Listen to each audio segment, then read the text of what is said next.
Look at this place. Take a long, hard look. Sebring International Raceway. It's not just a track, it's a living, breathing monument to endurance racing. It's built on the bones of Hendricks Army Airfield, old, cracked, unforgiving military concrete that has seen more broken suspensions and shattered dreams than anywhere else on Earth. And right here, at the very tip of the spear, is my BMW M4 GT3.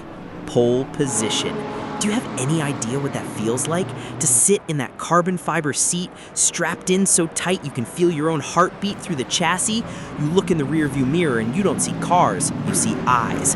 30 of the world's most ruthless GT3 drivers, all staring at your rear wing, all waiting for you to blink. I remember talking to the car in the garage this morning. I told the M4 that today was the day we'd leave the world behind. I felt like royalty about to be crowned. Every vibration of the straight-six engine at idle felt like a ticking clock counting down to my coronation.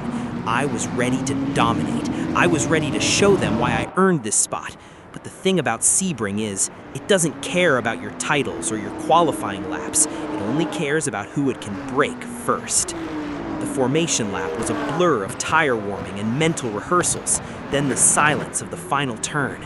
Green flag, green flag, green flag. I slammed the throttle, expecting that familiar kick in the back. But in racing, a second is an eternity, and a millisecond is the difference between a hero and a ghost. I don't know if it was a tiny bit of wheel spin on those ancient concrete slabs, or if my reaction time just betrayed me by a fraction of a breath, but before I could even shift into third gear, the air around me changed. Two blue and white streaks appeared in my peripheral vision, one on the left, one on the right. My teammates, my fellow BMW brothers.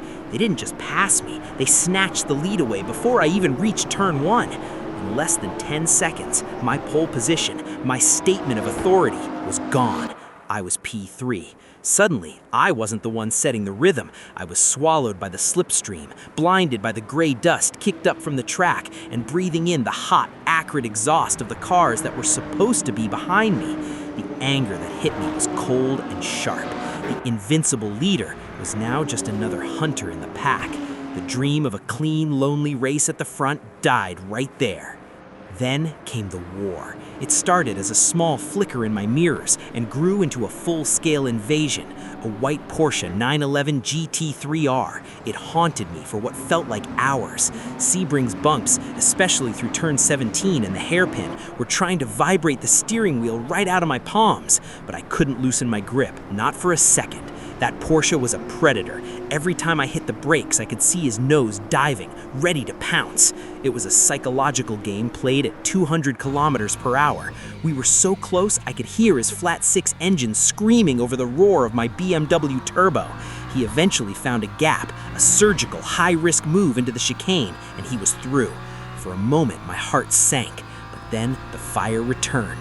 "Not today," I whispered into my helmet. I tucked into his bumper, shadowing his every line, studying where he was weak and where the Porsche struggled with the bumps.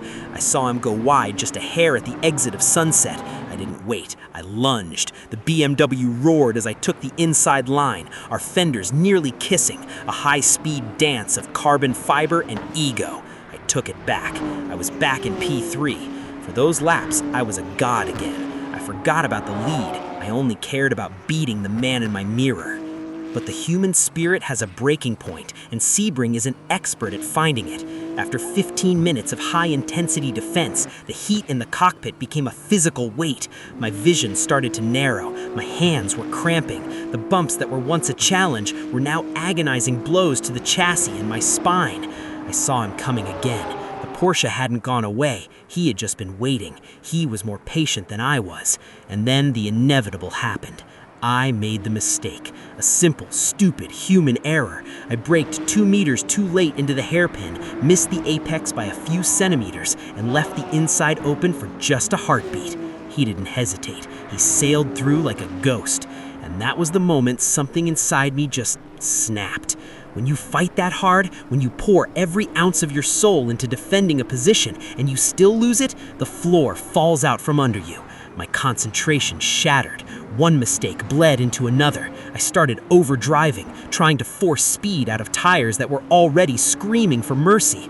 I watched P4, then P5, then P6 sail past me on the back straight. I was a passenger in my own race, watching my hard work evaporate into the Florida humidity. The final laps were the loneliest of my life. There was no more radio chatter, no more shouting in my helmet, just the mechanical drone of a car that felt as tired as I did. The checkered flag finally came out, but it didn't feel like a finish. It felt like an ending.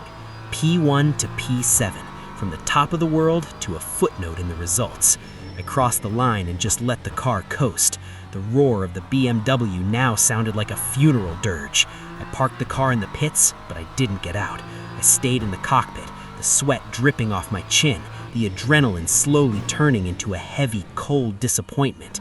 I didn't want to take the helmet off. I didn't want to see my teammates. Sebring didn't just beat my car today, it beat my resolve. It's a bitter, hollow feeling to know you had everything in your hands and let it slip through your fingers like sand. We'll analyze the telemetry, we'll look at the tire wear, we'll fix the mistakes, but tonight, the only thing I can hear is the silence of a wasted pole position. This one is gonna leave a scar.